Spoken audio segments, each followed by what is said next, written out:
Hey guys, tonight we're stepping into a world where the bread is hard, the hours are harder, and you're probably going to wake up with a layer of flour coating your nose hairs.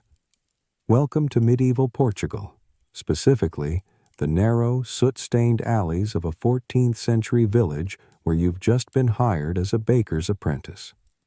Congratulations. The room is freezing. Your eyes snap open while it's still pitch black outside, the kind of dark that feels solid. The faint scratching of rats somewhere in the thatch above your head serves as your first alarm clock.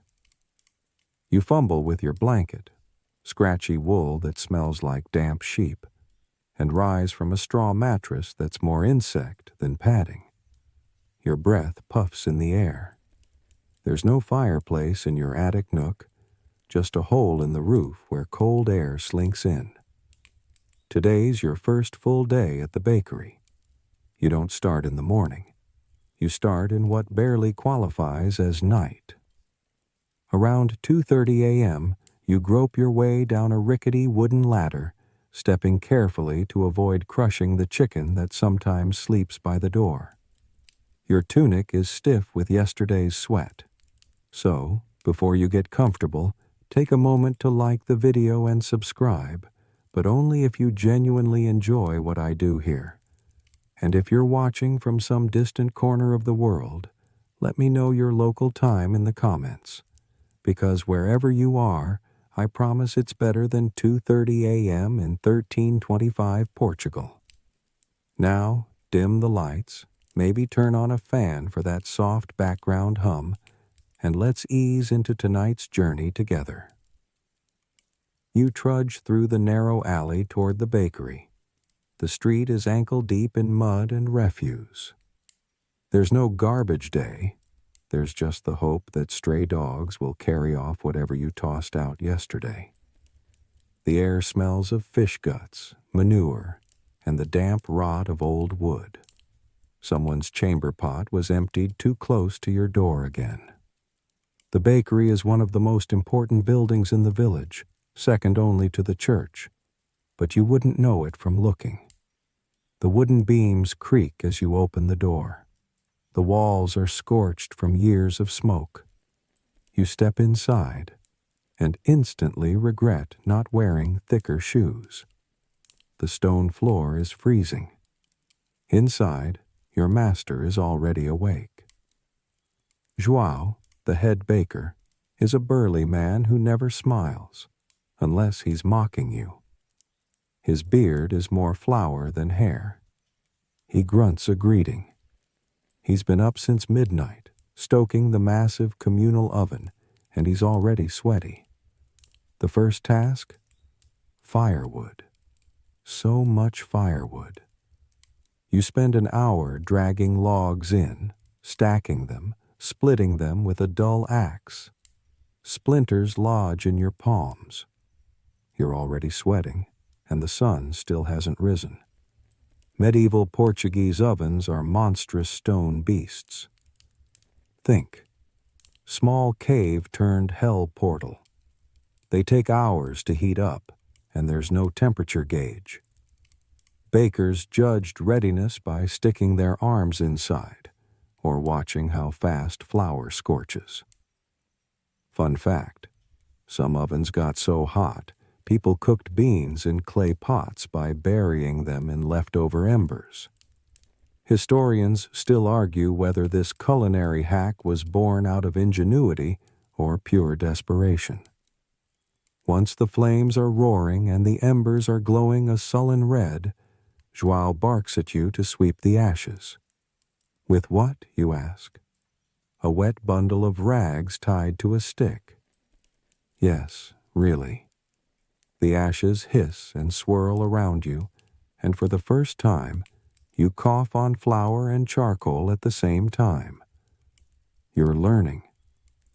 Here's your breakfast, by the way. Yesterday's crusts and some onion water. Try not to cry. It'll just salt the broth. Bakers were often respected in town, but only barely. Sure, everyone needed bread, But they also blamed bakers for everything from price inflation to the apocalypse. If your bread came out too light, people thought you were cheating them.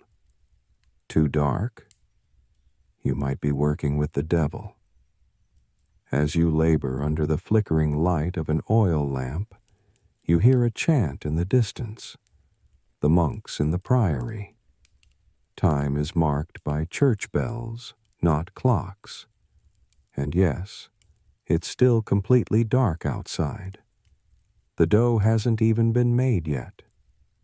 That joy comes later. For now, you carry sacks of flour from the storeroom, each weighing more than your will to live. Your arms are sore. Your eyes are red. And this is the easiest part of the day. One curious detail. Bakers had their own language of sorts, a series of gestures and whistles to communicate in the deafening chaos of ovens and customers, kind of like a flour-dusted Morse code.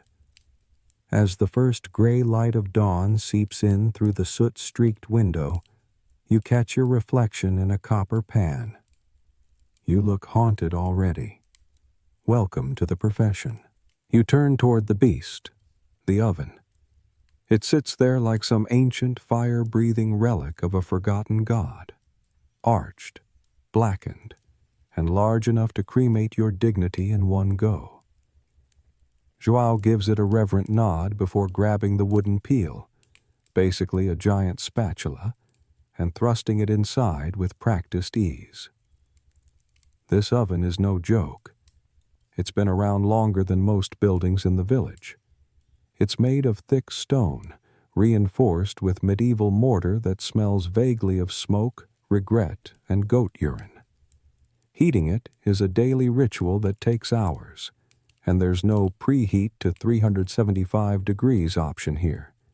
If it's too cold, your bread stays soggy. Too hot, and everything turns to charcoal. How do you know it's ready? Easy. You toss in a handful of flour. If it burns in 3 seconds, it's perfect. If it doesn't burn, it's too cold. If it bursts into flames, well, good luck. Bakers didn't use thermometers, but they had one built-in gauge, their own scar tissue. Joao sticks his arm inside the roaring cavity and judges the temperature by feel. You wince. He doesn't flinch. His forearm looks like it's been in a knife fight with a dragon. He hands you a long broom soaked in stale beer. Clean the floor, he mutters. Not the bakery floor, the oven floor. You swallow hard. It's your job to push that smoldering, hissing rag bundle deep into the inferno and swish it around like you're giving Satan a spa treatment. Every movement is shaky. Sparks fly. Your eyebrows feel singed. You catch Joao smirking. You're the entertainment today. This oven doesn't just bake bread. It dominates your life. It controls your schedule, your sweat, your breakfast, your burns. You are its servant. Historians still debate whether medieval communal ovens were a symbol of civic unity or a daily torture device conveniently disguised as kitchenware. Honestly, after 5 minutes with it, you're leaning toward the latter. There's a saying in the bakery. If you don't fear the oven, you're not using it right. Cheery stuff. By now, your shirt is drenched. You've stripped down to your undershirt, but it's no use. The heat radiates outward, turning the stone walls into slow-cooking radiators. The air is dry, acrid, and full of ash. It's like breathing through a toasted wool sock. Some trivia to spice things up. Literally. Medieval bakers sometimes scented the inside of the oven with rosemary or lavender to keep insects away and mask the smell of, well, everything else. Whether it worked or just made your bread taste like funeral potpourri, no one's really sure. Joao finally deems the oven just hot enough to not ruin everything, which is, apparently, a good thing. Now begins the delicate dance of holding the right temperature. There's no turning a dial, just instinct, ash, and someone's sore back from hauling wood in case it cools down too fast. You try handling the peel. It's longer than you are tall and heavier than it looks. Your first attempt nearly knocks over a jar of lard. Joao doesn't yell. He just raises an eyebrow. Somehow, that's worse. The oven isn't just for bread.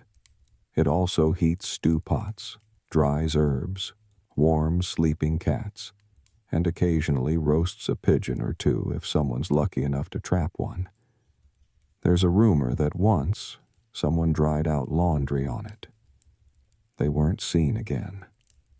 Eventually, the fire dies down, leaving a glowing bed of embers. You sweep again, this time more confidently, if only because your survival instinct has given up, and Joao begins prepping the oven for actual baking. That means everything must go in fast, and everything must come out even faster, like a sweaty, yeasty ballet performed under threat of third-degree burns. There's no clock, no timer, just smell, instinct, and a terrifying ability to gauge doneness by the sound of bread when tapped. Listen for the hollow thump, Joao says. You tap a test loaf. It just makes a sad thud. Joao sighs deeply. You feel personally insulted by a loaf of rye. Back in the day, ovens like this served entire communities. Your bakery isn't just for Joao's business. It's where the local townsfolk bring their raw dough to be baked communally, since most homes don't have the means to heat their own oven without burning the house down. You'll meet these customers soon enough, but for now, the priority is not dying. Your back aches. Your neck is streaked with sweat and soot.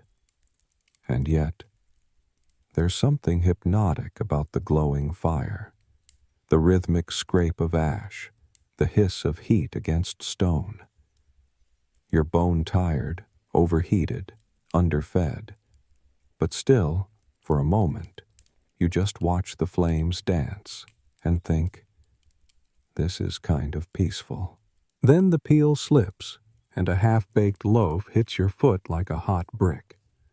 You hop on one leg and curse under your breath. Joao just laughs. Another fun fact? The oven's mouth is low to the ground, meaning all your loading and unloading is done hunched over like an old man trying to tie his shoes in a hurricane. Your lower back may never forgive you. The oven has been alive since before you were born and will probably outlast you. It doesn't care about your blisters, your hunger, or your aching feet, but it demands respect, and possibly a blood sacrifice. Now that the oven's finally heated and humming with menace, it's time to face the real monster of the day, the dough. You'd think that mixing flour and water would be the easy part, right? No. This is medieval baking. We don't do easy. You start with flour, dragged in sacks from the storeroom earlier. It's coarse, stone ground, and full of surprises. Tiny pebbles? Sure. Weevils? Absolutely. A faint smell of mold. Bonus seasoning. You sift it through a cloth stretched over a barrel, trying to pretend you don't see the legs of something that used to be alive. Joao shrugs. Extra protein. Water comes from a communal well out back, which means it's a roll of the dice whether it's clear, cloudy, or crawling with microorganisms your immune system has never met. You fill a wooden pail, dump it in the trough, and begin mixing with your hands, because gloves weren't invented and spoons are for the rich. The dough is heavy, sticky, and cold. Your fingers ache as you knead it, elbow deep in what feels like paste and old secrets. It clings to your nails, your sleeves, your hair. You realize, about 5 minutes in, that you've never used your forearms this much in your life. Bakers back then didn't need a gym. They had gluten. Joao shows you how to knead using your whole body. You push with your weight, fold with your fists, slap the dough like it owes you money. It fights back. You feel the burn in your shoulders and lower back, and we're still just in round 1. Fun fact, kneading wasn't just labor, it was part of the fermentation process. Medieval bakers relied on a gut feeling, literally, to know when the dough was ready. No timers, no thermometers, just instinct and arm pain.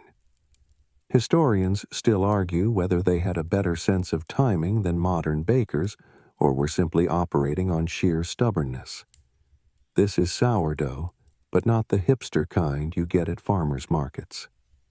This one's been fermenting for days in a wooden bowl that's never been fully cleaned. The starter, affectionately called Mother, is a bubbly swamp of flour, water, wild yeast, and bacteria. Joao scoops out a ladleful like it's soup. The smell? Sharp, acidic, a little cheesy. You try not to gag. "You'll get used to it," he mutters. You won't. You pour the starter into your dough. It glurps ominously. Suddenly, everything is wetter and stickier, and your kneading efforts get sucked into what feels like quicksand. The dough fights you harder now, elastic and angry. Joao watches in silence. You think you hear the dough hiss. Just as you start to make peace with this process, Joao slaps a second batch in front of you. "We make rye today too," he says. Of course you do. Now you're double kneading, rotating bowls, trying to remember which batch needs more water and which needs more flour. Your brain is a blur. Your arms are jelly. Your hands are raw. Flour covers your face like war paint. And Joao is already prepping for the next step, proving. But we don't say proving here. We say leaving it to rise, probably. There's no controlled humidity, no warm drawer.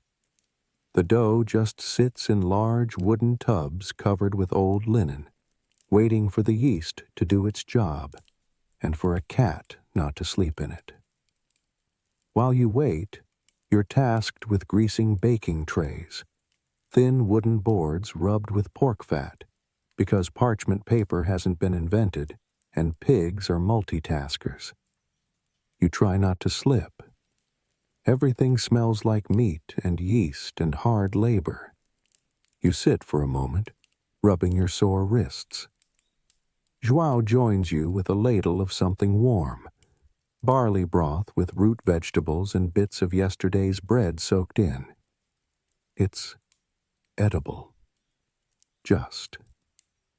You eat in silence, staring at the lump of dough slowly rising in its bucket, like it's plotting something. During breaks like this, bakers sometimes swapped gossip. Whose son ran off with a stonemason, whether the priest was secretly sampling the sacramental wine, or if the miller was watering down his flour. That last one? Huge scandal. People were fined, or worse, forced to apologize publicly in the square while holding a burnt loaf. Humiliating. As you lean back, a flicker of movement by your foot catches your eye. Rat. Big one. He stares at you, then disappears into a hole in the wall. Joao doesn't even blink. He's looking for crusts.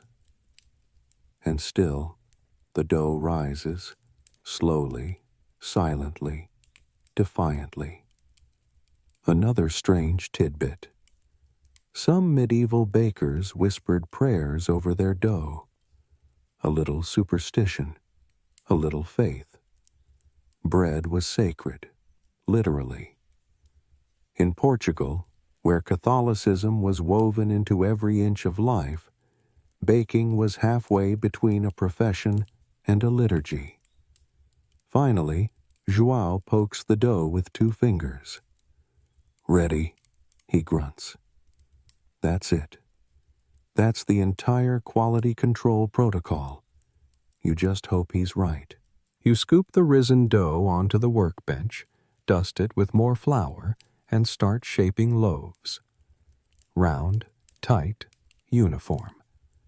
They need to bake evenly, or the customers will accuse you of sabotage. By now, your hands are sore, your knees ache, and you've started humming under your breath, half lullaby, half survival chant. You still have to bake them and survive the oven again. Welcome to the grind. Literally. You're elbow deep in dough again. Only now it's alive, bubbling, breathing, fermenting with a mild vengeance. This is your leavening agent, your sourdough starter. But João doesn't call it that. He just points to the wooden crock bubbling in the corner and says, "Feed her." Yes, her.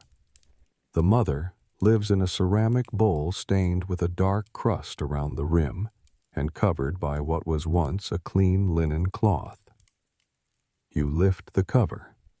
The smell hits you like a soft slap, sour, vinegary, slightly fruity, and unmistakably alive. You can see the bubbles shifting on the surface. You half expect it to blink at you. Back in medieval Portugal, bakers didn't use yeast packets from the store. They captured wild yeast from the air. Literally. The microbes floating around your unwashed hands, the open windows, the damp flour. They all conspire to form a colony of gas-farting, sugar-eating organisms that somehow turn glop into bread. Science? Witchcraft? Both? Historians still argue whether early bakers truly understood the microbiology or just knew how to keep a good starter from dying. Your job is to refresh the mother. That means mixing in a little water and a little flour. Not too much, not too little. If you mess it up, tomorrow's bread will rise like a brick. You stir carefully with a wooden spoon that has more grooves than a tree trunk, watching the consistency shift from sludge to something smooth and elastic. João peers over your shoulder. "Too thin," he says. You grit your teeth, add more flour. "Too thick." You consider throwing the spoon across the room, but decide instead to smile politely and add a splash of water. The mother burps. Somewhere in the distance, a cat meows ominously. This starter has likely been in the bakery for decades. Passed down, fed daily, never refrigerated, because ice boxes won't exist for another 500 years, and sometimes transported in sealed pots during emergencies like famine or fire. It's basically the family dog, but doughier. Sometimes João talks to her, not in full sentences, just mutters and grunts. When you ask why, he shrugs. Bread listens. Okay then. The shaped loaves you prepared earlier are ready for their final rise, called the proof, though back then it was more like, sit there and pray. There's no control over humidity or temperature. If the wind shifts or the baker next door says a naughty word, it could all collapse. You lay a linen cloth over the dough, careful not to touch the loaves directly. They're soft, delicate, moody. One poke in the wrong place and you'll get air bubbles the size of a donkey's eye. And customers? Oh, they'll notice. João sets the timer in the only way he knows how. He squints at the sunbeam slipping through the window, scratches his beard, and says, "Soon." As the loaves rise, you spend the next hour cleaning dough off everything. Your hands, the bench, the walls, your hair, somehow the ceiling. Everything's covered in flour and flakes of dried starter. You've become part of the bakery now. And then João shows you the emergency batch. It's a backup dough, hidden in a corner tub, made last night. Just in case today's leavening fails, this older dough can be mixed in. It's more sour, more rubbery, and much heavier. But it works. Sort of. Medieval bakers couldn't afford to toss failed batches. They simply blended the old with the new and hoped for the best. Interesting side note. Some bakeries, especially in monastic communities, kept multiple starters going at once, each with different qualities. One for quick bread, one for dark rye, one for feast days. Each starter had its own personality. Back at your bench, João starts poking the proofed loaves again. Time to bake. Now comes the trickiest part. You have to load the bread into the oven without collapsing the dough. One wrong jolt, and your perfect air pockets will deflate like a sheep's bladder at a sword fight. You grip the peel. Your fingers tremble. You slide the first loaf in. It sags slightly but stays upright. Success. João nods. You slide in the second, a little wonky. The third flops sideways and sticks to the peel. Smoke hisses from the side of the oven. João raises an eyebrow so high it nearly detaches from his forehead. "It'll taste fine," you mumble. "Will it?" he asks. You try again, and again. Eventually, all loaves are in the oven, sealed inside with a heavy iron door. The heat blasts back into your face with every opening. It's like being slapped by a dragon, repeatedly. While they bake, João lets you in on a secret. You never really know when it's done. You smell. You listen. You feel. It's an art, not a science. Or maybe just elaborate guessing. You practice thumping the test loaf. "Not hollow enough," João says. You thump harder. "Too much." You give up and whisper to the bread instead. That seems to work better. The bakery fills with a smell that's rich and overwhelming. Earthy, tangy, smoky. You suddenly realize why people risk burns for this. For one fleeting moment, all the exhaustion, grime, and aching muscles seem worth it. Then the oven belches smoke again. One loaf is burnt. Not beyond saving, just enough to be the baker's loaf, aka your lunch. You pull the rest carefully, stacking them on cooling racks that look like they've survived several wars. The crust crackles as they settle. João picks one up, rips it open, sniffs, and takes a bite. He chews, slowly. "Good," he says. Your spine straightens. You almost smile.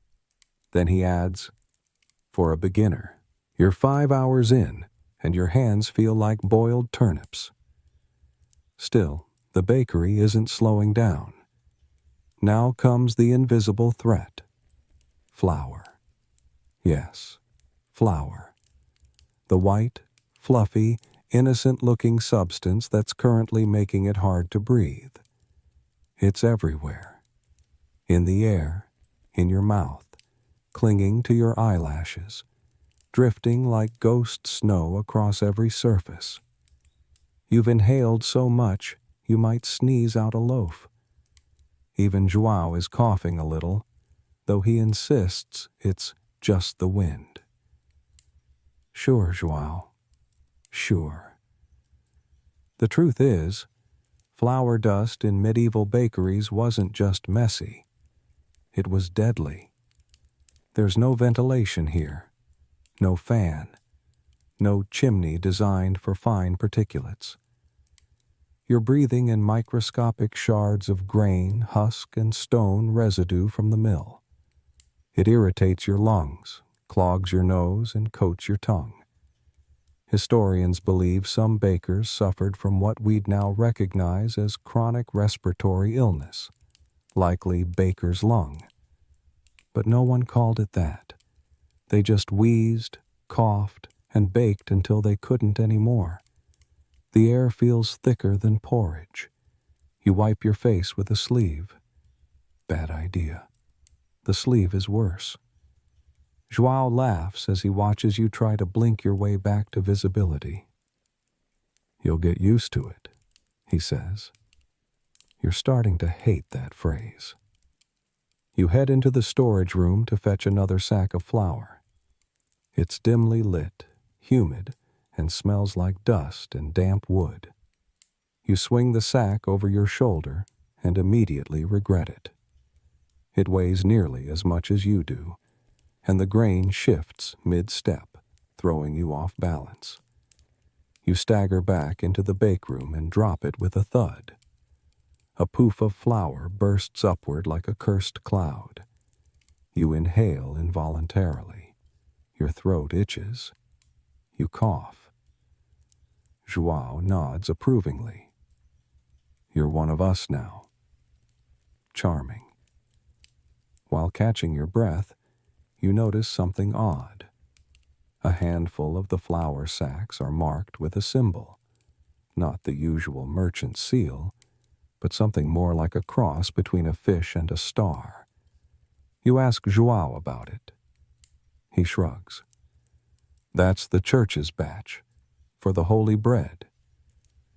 Ah, yes, of course, the sacred flour. Turns out, certain batches were reserved for ecclesiastical purposes. They were ground with slightly more care, emphasis on slightly, and treated with a bit more reverence. Not because it was cleaner, just because it was theoretically blessed. That didn't stop the local priest from returning burnt loaves with a frown and a passive-aggressive prayer request. Speaking of the priest, you hear him now. A soft knock at the front. Joao grunts and sends you to answer it. Standing there in full robes, looking slightly damp and deeply unimpressed, is Father Estevao. He nods once. The altar bread, if it's ready.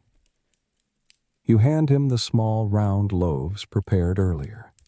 They're plain, just flour and water, no salt, no yeast. Flat, almost papery.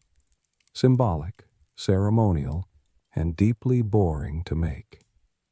He inspects them, sniffing one like a suspicious cat. Then he mutters a blessing and slips them into his basket. Before he leaves, he peers at you closely. You're new, he says. Don't fall asleep by the oven. We've buried apprentices for less. You laugh nervously. He does not. As the door shuts, Joao returns to cleaning the peel. You ask him if he ever gets bored doing the same thing every day. Bored? He spits into the ash bucket. This is bread. Bread is never boring. People fight wars for bread. People pray for it. People steal for it. Bread keeps us alive. It's the most important, boring thing in the world. You sit with that thought a moment. Then a rat scurries across the floor with half a crust in its mouth, and you're violently reminded of the boring parts. Oh, And rats? A huge problem. Medieval bakeries were practically rodent playgrounds. Warm, full of food, poorly sealed. You keep spotting little droppings near the flour bins. Joao shrugs. They don't eat much. Leave a few scraps out and they'll leave the loaves alone.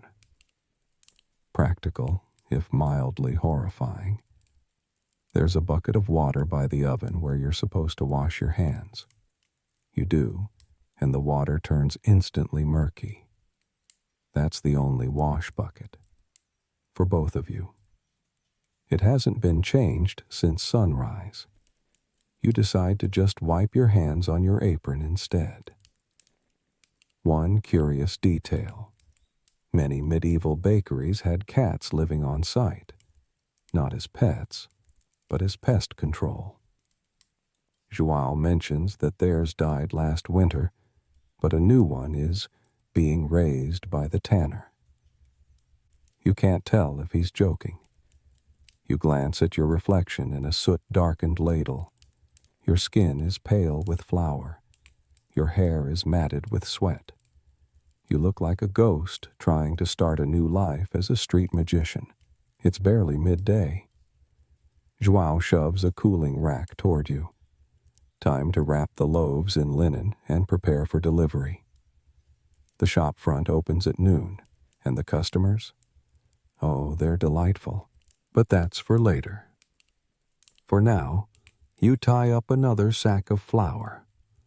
Your knuckles crack. Your shirt sticks to your back. You sneeze into your elbow, and a puff of white explodes. You blink. Welcome to the cloud. You live here now.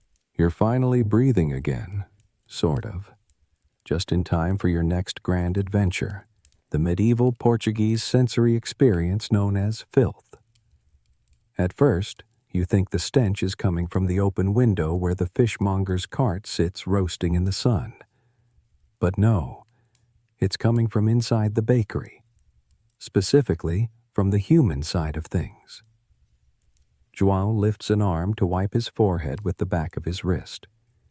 You catch a whiff. It's a complex aroma. Sweat, onions, smoke, and something disturbingly goat-like. Personal hygiene in this century is optional. Showers are unheard of. Soap? Expensive and mostly reserved for nobles or clergy. Most people rinse their faces once a week, if they're lucky. Bakers, with their 12-hour oven shifts, reek within the first hour and simply build from there. But Joao is not the real problem. The real problem is you. Your tunic has absorbed every scent of the day like a very sad sponge. Ash, lard, flour dust, and the unmistakable scent of sourdough mother clinging to your collar. You smell like you've been baking inside the oven with the bread. And then there's the floor. You've stopped trying to keep your shoes clean. The combination of spilled batter, rodent gifts, and crusty puddles of old stew has created a new life form in the corner. You briefly lock eyes with it. It winks. There's a low rustle behind the bench. Rat. Again. This one is bold. You throw a bread heel at it. It takes it as tribute and retreats under the cupboard. Joao nods. You'll make peace with them eventually. You don't want to make peace. You want soap. Joao points you toward the back, where the chamber pot sits behind a half curtain. There is no indoor plumbing. You're lucky there's a pot at all. You ask how waste is handled. Joao grunts. Thrown into the alley every morning. You peek out the back window and confirm this. The smell makes your eyes water. Fun fact, some cities eventually outlawed tossing chamber pots out the window during daylight hours, because apparently the timing was the real problem, not the act itself. Historians still argue whether fines for street filth were enforced or just theoretical warnings scribbled in Latin. Around midday, the bakery's front shutter creaks open. The townsfolk begin to wander in, drawn by the scent of fresh bread. And they bring their own seasoning, dirt, gossip, livestock smells, and endless unsolicited opinions. First up is Inez, the fishmonger's wife. She squints at the display loaves. "Yesterday's crust was too hard," she says. João doesn't look up. "That's because you left it on the fire again." She snorts, takes 2 loaves, drops a few coins on the counter, and leaves. Next comes an old man with a rooster under one arm and a toothless grin. He asks if the bread has less Satan in it today. João tells him the devil requested rye. They both laugh. You stand there blinking. What just happened? Customers keep coming. Some are barefoot. A few bring baskets lined with cloth. Others, oddly, hand over lumps of wax, bottles of oil, or a pair of fresh eggs in exchange for bread. Because yes, this is also a bartering economy. Not everyone has coin, so bread becomes its own currency. But more on that later. Now comes the moment you've been dreading. A visit from the guild inspector. The Bakers' Guild isn't just a club. It's a medieval bureaucracy with muscle. They regulate prices, punish cheaters, and make sure loaves aren't too small, too heavy, or, heaven forbid, too oddly shaped. You hear the inspector's boots before you see him. Heavy. Intentional. Like someone who wants you to know you've done something wrong, even if you haven't. He steps into the shop like a priest entering a brothel, judgmental and unimpressed. He carries scales. Not metaphorically, actual metal scales for weighing your bread. He picks up a loaf and sets it down, testing the crust with a finger. Then he slices one open. "Good crumb," he mutters. Then pauses. "Is this batch salted?" João shrugs.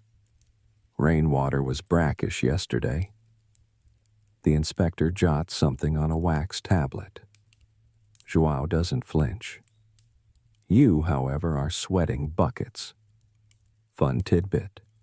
Guild inspectors had the right to confiscate entire batches of bread if they were deemed underweight or improperly baked. Some were redistributed to the poor. Some, allegedly, were kept for testing that suspiciously resembled lunchtime. The inspector leaves. João exhales once and finally smiles. He hates rye. You allow yourself a small chuckle. There's barely a moment to breathe before the church bell rings again. Vespers. The town slows. Customers drift away. João closes the front shutter. The bakery dims. Now it's time for cleaning. Or at least the medieval version of it. There's no mop, no disinfectant, just hot water, an old brush, and yesterday's soap, which is basically rendered animal fat mixed with ashes. You scrub the benches while João sweeps the floor with a bundle of straw. A thick layer of flour and grit peels away, revealing stone beneath. You'd almost forgotten what the floor looked like. As you scrub, you notice a faded symbol etched into the workbench, a circle with a cross through it. João catches your stare. "Old blessing," he says, "to keep the loaves honest." You resist the urge to ask what dishonest bread might do. Your shoulders ache. Your hands are wrinkled and raw. But the bakery smells okay now. There's warmth in the air. a faint sweetness from the last batch cooling by the window. Even the rats are quiet. For now. And as you collapse onto the bench for a moment of rest, Joao pours a tin cup of watered-down wine and hands it to you without a word. You take it. You've earned it. You'd think, after all the back-breaking mixing, the unpredictable leavening, and the oven-based personal trauma, you'd be allowed a nap. Maybe just a moment to rest your spine. But no. Now it's time for the part that seems like it should be simple, and yet somehow turns out to be the most chaotic of all: delivering the bread. Joao hands you a wicker basket nearly as big as your torso. It's filled with still warm loaves wrapped in cloth, their crusts browned to varying degrees of customer satisfaction. "Deliver these to the square," he says. "No trading, no dropping, and no talking to the pigman." You open your mouth to ask who that is, but Joao is already back to scouring a burnt tray. The village square is just a few streets away, but the journey feels longer when you're hauling 40 pounds of carbs on your hip. The streets are narrow, winding, and lined with uneven cobblestones that turn every step into a minor gamble. And the smells? A medley of drying fish, wet straw, human sweat, horse sweat, and that one butcher who insists on washing his knives in the fountain. As you round the corner, you see the crowd gathering. The bread stall is nothing more than 2 barrels and a plank, but it draws everyone in, from toothless grandmothers to spoiled apprentices from the weaver's shop who definitely think they're better than you. You set down the basket, flex your sore hands, and brace yourself. This is not just selling. This is survival. First comes Senora Beatriz. She's 70 if she's a day and sharper than your cleaver. She picks up each loaf like it's an ancient artifact, inspecting the bottom, tapping the top, sniffing suspiciously. "This one's lighter than yesterday," she says, narrowing her eyes. "You cheating the flour?" You smile. "Same batch, Senora. Oven was just friendlier today." She grunts, tosses a chicken egg into your hand, and takes 2 loaves. Fair trade. Bartering is half the fun and all the headache. One person offers onions, another offers a spool of thread. Some just promise to pay tomorrow, which in medieval terms means never, and also I'll pretend we never met. Bread was more than food. It was a social currency, especially in a village where actual coins were rare and trust was shakier than your balancing act with a full bread basket. A well-baked loaf could buy you goodwill. A burnt one? Public shame. Joao warned you. They don't complain at first. They just stop showing up, or they pay you with turnips that have worms in them. You now understand what he meant. Here comes the pig man. You don't know his real name, only that he's always surrounded by 2 muddy pigs and a smell that defies logic. He grins. "Bread for a snout, eh?" He's holding a piglet like it's a bouquet. You shake your head. "No snouts today." "Your loss," he says, walking away, the pig squealing with what you swear is judgment. After him, the crowd comes fast. A boy with soot on his face drops a copper coin and runs off with half a loaf. A nun from the convent asks if today's bread is more pious. You say yes, though you're not sure what that means. A shepherd tries to pay with wool, but it's still on the sheep. The actual sheep. And amidst all this, you hear snippets of conversation that remind you of the world beyond the bakery. Someone's cousin caught stealing apples. The miller's son ran off to be a monk, again, and the mayor's wife hasn't left the bathhouse in 3 days. You nod, smile, nod again. You're part of this now. Suddenly, they're shouting. A customer waves a half-eaten crust in your face. "This has a burnt spot," she says. You look at it. It's a speck. Joao would laugh. You, however, go into full apology mode, offering her a second, pristine loaf to avoid scandal. Bread, you're realizing, is deeply personal. If someone doesn't like their loaf, it becomes your moral failing. Historians still debate whether this stems from cultural symbolism or just the fact that medieval people had nothing better to argue about. Here's another fun tidbit. In many towns, bakers who shortchanged customers were publicly shamed. Some were forced to wear a heavy collar made of bread. Others had to walk around holding burnt loaves like trophies of disgrace. The bread pillory, if you will. You shudder. Better to hand out an extra crust than risk a fashion statement made of rye. Eventually, the rush dies down. Your basket is lighter, your feet are heavier, and the sun is high. The square begins to clear as people head off to nap, pray, or argue about goats. You gather your coins, your miscellaneous bartered goods, including 2 cloves of garlic and a cracked teacup, and make your way back. The bakery is quieter now. Joao is scraping the last of the dough into a corner bucket. Sell it all? Mostly, he grunts. No snout? You shake your head. He nods approvingly. Now it's time for round 2, making the second batch. These are the loaves made from leftover dough, scraps, and yesterday's sponge. Cheaper, denser, less pretty. For workers or for bartering.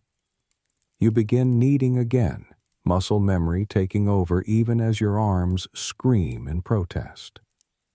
As you press, fold, and shape, you can't help but think. This bread you're making will feed a family. Maybe even save one. Bread isn't just food. It's story, survival, tradition, and transaction all rolled into one humble, crusty package.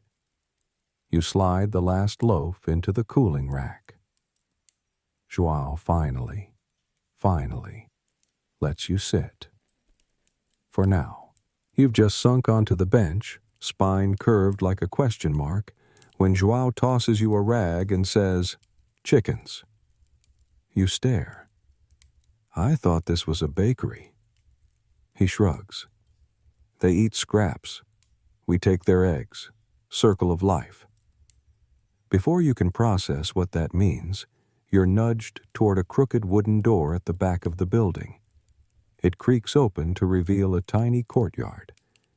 And by courtyard, we mean a patch of uneven dirt enclosed by a collapsing fence and smelling faintly of feathers, dung, and existential despair. The chickens are everywhere. Pecking, strutting, flapping. One sits ominously on a flour sack. Another seems to be glaring directly into your soul. You scatter stale crusts on the ground, and the birds descend like feathery vultures. Medieval bakeries were often small ecosystems. What didn't feed people fed animals. What animals produced, humans reused. It was a closed-loop system, messy, efficient, and absolutely pungent. As you dodge a pecking hen, you notice a barrel in the corner. It's half filled with something. Sludge. Brown, gloppy, and very much fermenting. You poke it with the rag. Joao calls from inside. "Don't touch that. It's for tomorrow's porridge." Right. Porridge. Of course. This is your crash course in medieval waste management. Nothing is wasted. Not flour, not scraps, not even you, apparently. Eggshells go into the fire. Bones go into stew. Ash becomes soap. And bread that doesn't sell? It's ground up into a thick, rehydrated mush to feed livestock, or mixed with wine and passed off as a rustic dish for humans. You'd laugh if you weren't already planning your escape. And here's a fun fact. In some medieval Portuguese villages, bakeries doubled as informal animal shelters. Not out of kindness, just because animals were heat-seeking freeloaders. Dogs napped near the oven. Goats stuck their heads in through the window. You once heard a story about a pig that fell asleep in the flour bin and was baked into local legend. You shoo away the chickens, return inside, and find João chewing on a piece of crust like it's gum. "Time to make the salt rolls," he says. You blink. "Didn't we already?" "Those are for the monastery," he interrupts. "They like theirs small, round, soft in the middle. Pretend you care." The rolls are kneaded by hand, again, but shaped smaller and left to rise faster. You've now done enough kneading today to qualify as a medieval masseuse. Your fingers crack with every fold. But the dough is soft, almost polite. A relief after the aggressive chewiness of rye. As the rolls rise, João points to a list scrawled on parchment. Names, quantities, deadlines. Deliveries for the abbey, the mayor's kitchen, the spice merchant. Each customer wants something slightly different. Thinner crust, more chew, less sour, more smoke. You ask João if he ever gets tired of the complaints. He shrugs. It's bread. It's personal. There's something poetic in that. Each loaf is like a love letter, floury, messy, imperfect, and occasionally rejected. João catches you pausing and barks, "You're not a poet. Shape the dough." You do. 10 tiny rolls, all lined up like dumplings in training. You try to make them uniform. Fail. Try again. Fail less. The oven glares at you like it knows what's coming. You've developed a sixth sense for heat by now. One step too close to the oven, and the hairs on your forearm wilt. You take a deep breath and start loading the salt rolls in, one by one. The oven hisses, sighs, and closes its mouth. João watches silently. Then, better. You're not a complete liability anymore. High praise. While they bake, you clean. Again. You sweep under the bench, collect burnt crumbs, wipe grease off the window latch. There's a rhythm to it now. Work, sweat, breathe, repeat. You're not good at this yet, but you're also not terrible. That's something. A traveler pokes his head in the door. Dusty cloak, tired eyes, empty hands. "Anything still warm?" he asks. João gestures toward the salt rolls. "2 coins or a story," he says. The traveler pulls up a stool and begins a tale about a haunted flour mill, a bag of cursed wheat, and a one-legged woman who could tell time by the smell of toast. João listens with arms crossed. When the story ends, he tosses the man a roll and waves him off. "You do that often?" you ask. "Only if they're good." This isn't just a bakery. It's a living thing. A breathing, flour-covered organism full of rats, stories, chickens, burns, and strange warmth. You're still tired, still aching. But for the first time today, you kind of get it. Bread is life. Bread is drama. Bread is never just bread. The salt rolls are done. Golden, puffy, slightly uneven. Perfect enough. You pull them out and line them up to cool. Joao tears one open and hands you half. You chew. It's amazing. Warm, chewy, a little smoky, slightly salty from the air or your tears. You're not sure. You smile. Joao doesn't. But he eats the other half. The sky outside is beginning to pinken, and the shadows in the bakery stretch long across the flour-dusted floorboards. You're somehow still standing, even though your legs feel like braided dough left out too long. You think, hope, you've survived the worst. That's when Joao says, "Time for the taxes." You blink. "We pay taxes?" "Not us," he says. "The bread does. Welcome to the wonderland of medieval regulation." See, in 15th century Portugal, bread wasn't just bread, it was a regulated good. Every village, town, and city had a set price for it, usually based on the cost of grain, weather conditions, and how cranky the local officials were feeling that month. Bakers weren't free to price their goods however they wanted. If they did, the guild or the town elders could punish them with fines, public humiliation, or, in one famous case, forcing a baker to eat every burnt loaf from the day's batch in front of the crowd.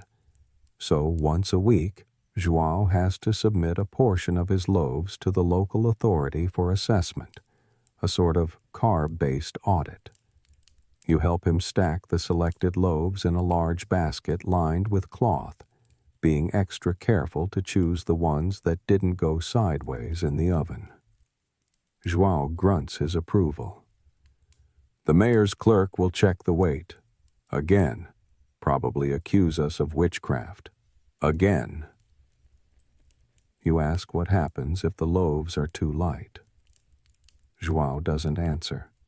He just tightens the cloth around the basket and starts walking. You follow him through the winding cobbled streets toward the town hall. The buildings loom close, casting the narrow street into shade. You pass a man sharpening knives, a child chasing a goose, and an old woman muttering to a doll. No one pays you any mind.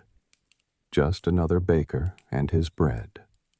At the town hall, you're ushered into a side room where a thin man with no eyebrows and a voice like damp parchment greets Joao with all the warmth of a tax form. He places each loaf on a scale, mutters, records something in a ledger. One loaf is just underweight. He tuts loudly. Joao crosses his arms. Your scale leans. The clerk raises an eyebrow. Or your thumb's heavy. They stare at each other for several seconds. You contemplate becoming a fisherman. Eventually, the clerk shrugs, keeps the loaf as evidence, and waves you out. As you leave, Joao mutters something about scales, sorcery, and where the clerk can stick his ledger. You pretend not to hear. Back at the bakery, the air feels heavier, quieter. Most of the day's baking is done. The oven has cooled to a gentle warmth. Joao hands you a broom made from bundled reeds and says, "Sweep before the flour settles, otherwise we're sleeping in a dough cloud." You sweep, slowly, gently. Flour particles rise and swirl in the evening light, catching the sun like gold dust. It's oddly beautiful. For a moment, it feels like the bakery is breathing along with you. Joao sits by the window, peeling a cooked onion and dipping it into coarse salt. He gestures for you to join him and passes half your way. You eat in silence, chewing slowly, savoring the warm sweetness of something not bread. I had a brother, Joao says suddenly. Worked the bakery in Coimbra. Got caught selling short loaves. You wait. Whipped, he says. Left town. Became a fisherman. Hated it. The silence returns. You chew more slowly now. Here's something the history books often skip. Being a baker wasn't just hard. It was risky. Bread was sacred, scarce, scrutinized. A bad loaf could cost your reputation, your livelihood, even your life. There were riots in cities when bread ran out. Laws about loaf sizes, baking times, grain purity. Historians still argue whether bakers were seen as essential tradespeople or just slightly glorified servants. Joao, clearly, has an opinion. He stands, stretches, and says, "We're feeding a village. You think anyone thanks us?" You look down at your flour-caked hands, your ash-stained shoes, the muscles in your back screaming for mercy. Then you remember the traveler who traded a story for a roll, and the nun who asked if the bread was more pious. Maybe that's the thanks. As the sun sets fully, Joao pulls the heavy shutters closed. The bakery dims. The fire crackles low. You wash your hands in the basin, still just warm water and a sliver of soap, but it feels like a luxury now. You ask Joao what's next. He yawns. If we're lucky, sleep. You dare to smile. And if we're not? He shrugs. Then tomorrow's batch needs to start early. Naturally. You stretch out on a bench in the corner. It's hard, unforgiving, but warm. The scent of baked bread, stale ash, and something like home lingers in the air. Joao tosses a rag over you. Blanket, he mutters. And there you are. You, who once thought bread just happened, now sleeping in the place where it's born. Among the fire, the flour, the ghosts of loaves past. Welcome to the bakery. No soft beds, no praise. But maybe, just maybe, a little meaning in the crumbs. You wake up to a rooster screaming directly into your soul. It takes a moment to remember where you are. Hard bench, smell of ash, crust stuck to your cheek. Right. Still a medieval Portuguese bakery. Still exhausted. Still somehow alive. Joao is already up. Of course he is. He's stirring something in a clay pot and humming a tune that might be a prayer or might just be bread-induced madness. You sit up groggily, joints cracking like dry crust. Porridge, he says, without looking. Mostly oats, some flour, yesterday's wine. He pauses. And a beet. You take the bowl. You're too hungry to ask questions. The taste is manageable. Slightly sour, slightly earthy, and still steaming. You're halfway through before you realize it was probably cooked over the dying embers of last night's fire.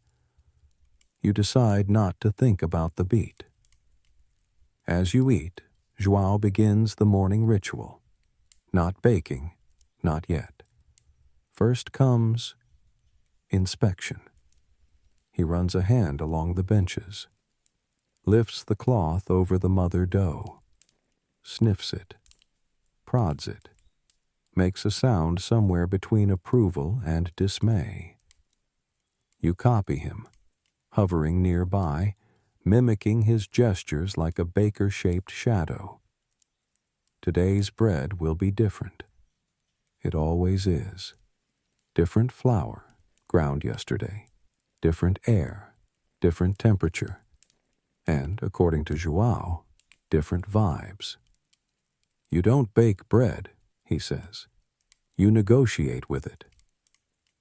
Today, the negotiation starts with rye. Thick, dense, unapologetic. You dump the flour into the basin and feel like you're dealing with sand that went to war. It resists water, clumps in weird ways, and turns the dough into something more like medieval rubber. Why rye? Because wheat's expensive. The Lord took most of it for his own kitchen. What's left is either for the market or the convent. You're baking for the people today, the cobblers, the coopers, the grave diggers, and night soil men. Rye is what they can afford. Dense, dark, and slightly sour. Kind of like Joao, really. You start kneading. It's harder than yesterday. The dough pushes back like a drunk mule. Joao watches silently, then finally steps in. His hands move differently. Less force, more rhythm. He stretches, folds, presses. You mimic again. And slowly, the rye stops fighting. Sort of. It'll proof slower, bake harder, keep longer. That's why the villagers love it. It lasts. That, and it doesn't attract as many rats. The loaves begin to form, round and heavy like little earthen moons. You line them on the bench, cover them with cloth, and Joao nods once. Now we wait. You ask if that means rest. He laughs, loudly. No, it means soup. Soup? Apparently the bakery also serves as a sort of halfway kitchen. When the convent is overwhelmed or the markets bare, people bring scraps here for Joao to throw into a pot and cook by oven heat.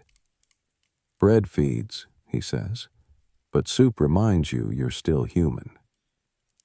Today's soup is made from lentils, garlic, and something that might have once been a carrot. It simmers slowly in a wide clay pot near the oven mouth, absorbing heat as the loaves rise. As you tend the pot, customers begin to trickle in, not for bread, but for warmth. The baker's fire is one of the few places in town that runs nearly 24/7. You offer bowls to a few faces you recognize from yesterday. Beatrice the critic, the rooster man, no pig today, thank goodness. Even the nun, who sips slowly and murmurs something about miracles. The soup warms them, but the ritual is what matters. Being seen, being fed, being part of the same table, even if it's just a plank resting on flour barrels. And this is the other side of the bakery you never imagined. It's not just commerce, it's community. A place where news is shared, debts are settled, even love letters are smuggled inside crusty loaves. One woman drops off a parcel wrapped in cloth, whispering, "The merchant will know it by the twist in the crust." Joao doesn't even blink. You now understand that the bakery also runs on secrets.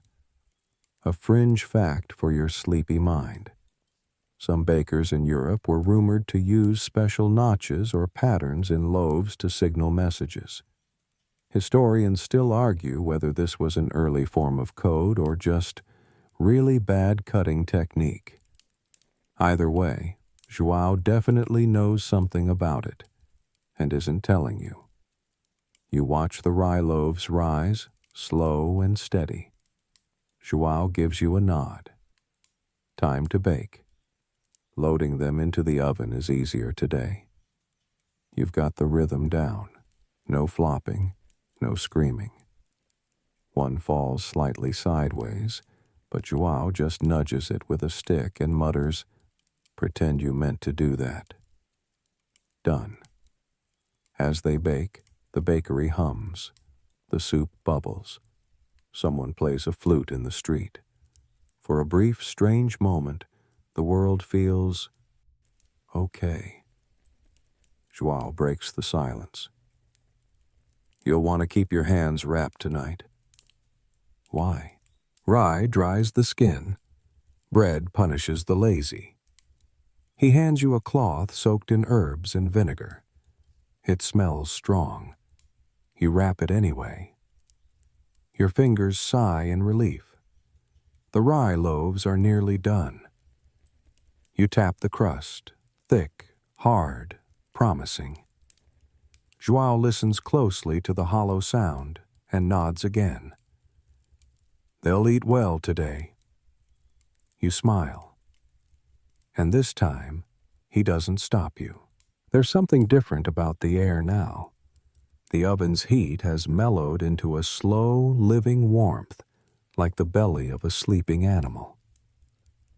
Outside, the sky shifts into deeper blues and grays. It's evening again, and the world beyond the bakery is dimming.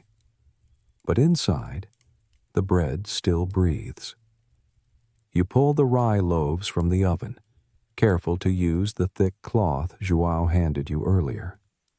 They're heavier than wheat loaves, with crusts so firm you could probably use them to defend yourself in a tavern brawl. Joao thumps one with his knuckles. "Good sound," he murmurs. "They'll eat this with stew. Or nothing. Either way, it'll last." You line the loaves up to cool, and he shows you how to use a long iron spike to punch a tiny hole in the bottom of each one. "Let the steam out," he says. "Prevents soggy bottoms." You make a mental note that soggy bottoms are apparently medieval disasters. You glance at the clock, and then remember. There is no clock. Just the sun and Joao's internal schedule, which might as well be powered by bread alone. It's time for the twilight deliveries now, and this batch is going to the monastery across town. The monastery is where bread becomes holy again, quite literally. You pack the cooled loaves into a large basket and hoist it over your shoulder. It presses down on your spine like a sleepy donkey, but you trudge on. The streets are quieter now. Lanterns are lit. Voices are hushed. You pass the smith's apprentice scrubbing his arms with sand. A beggar curled against a wall. A pair of children arguing over who gets the burnt crust. You give them a spare roll from your apron and keep walking. The monastery looms ahead, pale stone glowing orange under torchlight. A silent monk greets you at the gate with a nod. No words, just reverent hands accepting the basket. He opens one loaf, sniffs, and nods again. Transaction complete. No thanks. Just purpose. You ask Joao later why they never say anything. "They're monks," he replies. "They talk to God. You're just the bread guy." Fair. Back at the bakery, Joao is sorting tomorrow's flour. It's coarser than usual. "New mill," he says. "Millstone's off. You'll feel it when you need." You pick up a handful, rub it between your fingers. It feels rougher, grittier, like it might fight back harder in the bowl. He shows you how to mix a small test dough with it. Not for baking, just to feel.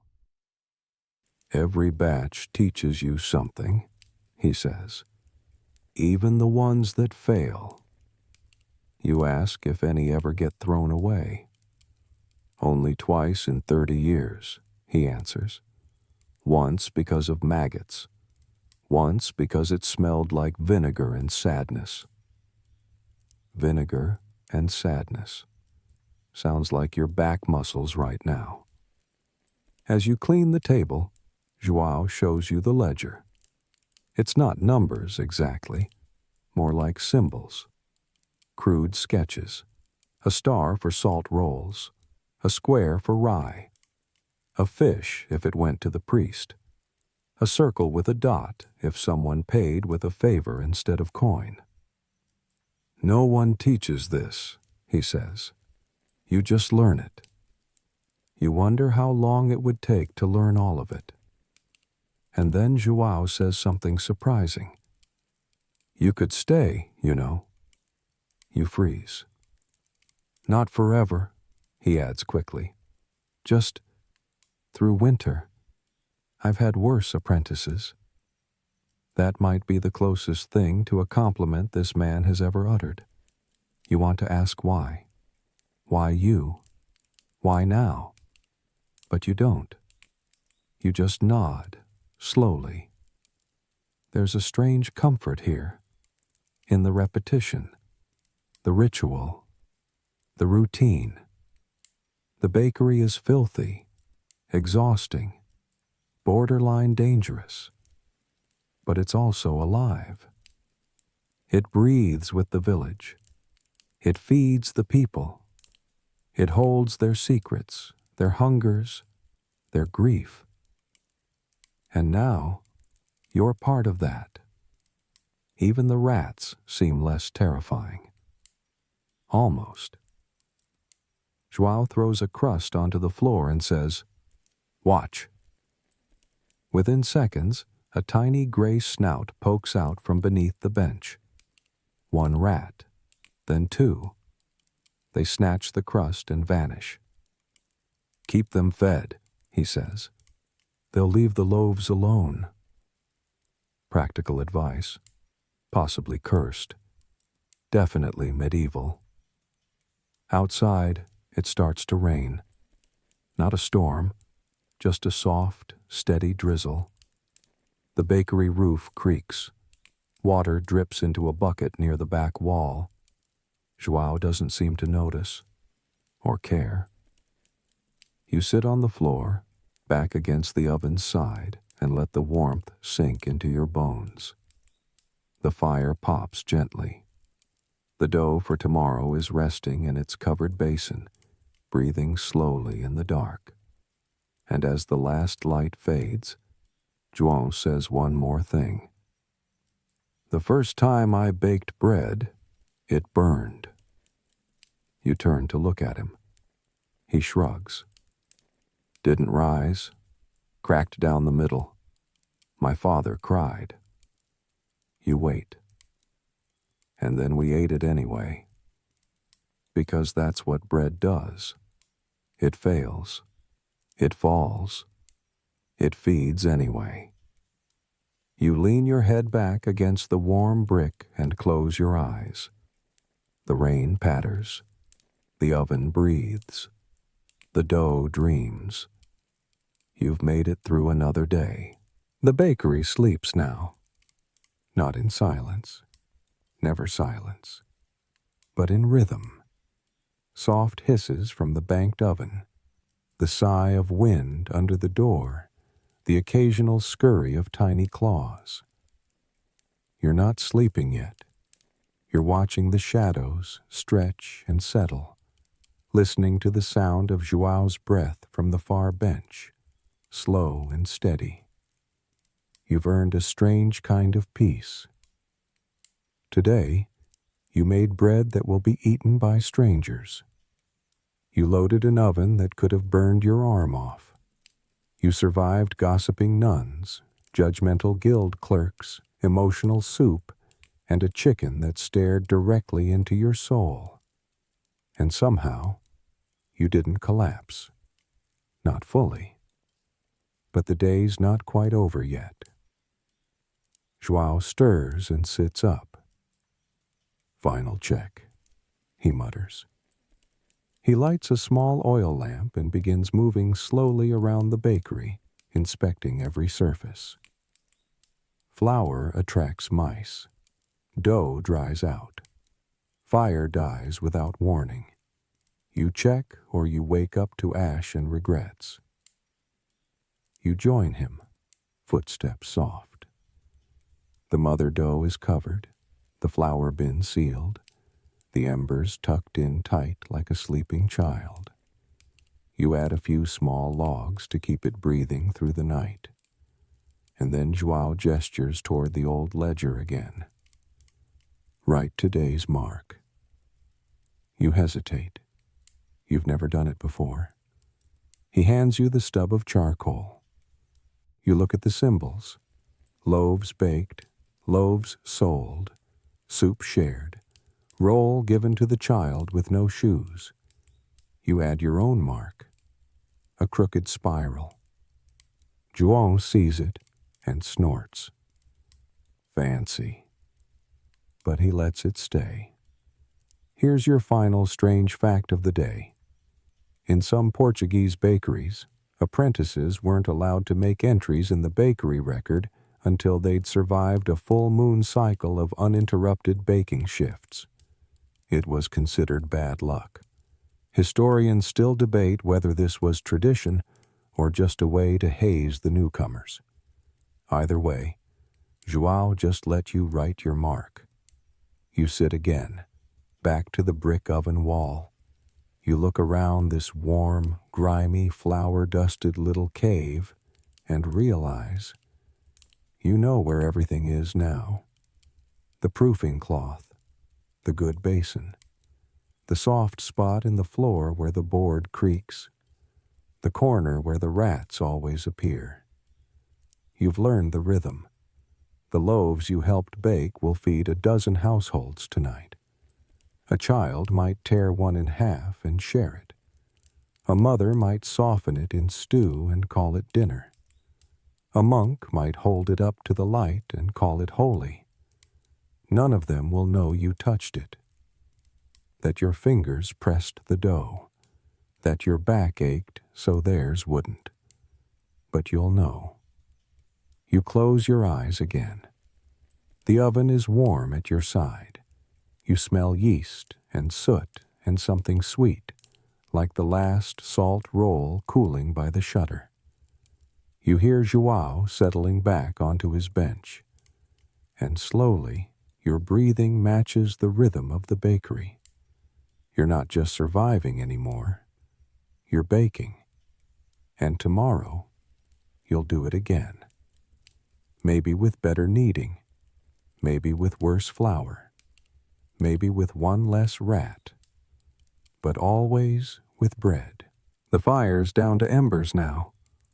Soft red pulses flicker behind the iron mouth of the oven. The bakery has fallen into a hush, broken only by the faint pop of settling wood and the whisper of night wind curling through the gaps in the shutters.